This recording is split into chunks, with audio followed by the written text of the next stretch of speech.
Part 10। দাদা বৌদির রিসেপশনের দিন সকালে আশীর্বাদ চলছিল। আমি সবাইকে ক্যামেরায় হাই করতে বলছিলাম। এখানেও অনেক মজা হয়েছিল, বাট আমি ওটা ক্যামেরা বন্দি করতে পারিনি।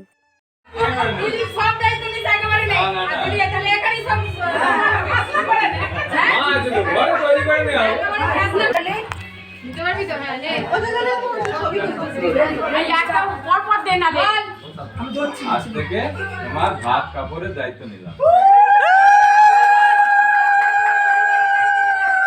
আজ থেকে তোমার পরিবারের দায়িত্ব নিলাম। জোরে জোরে ওটা ধরে নাও একটু ধরে নাও। হ্যাঁ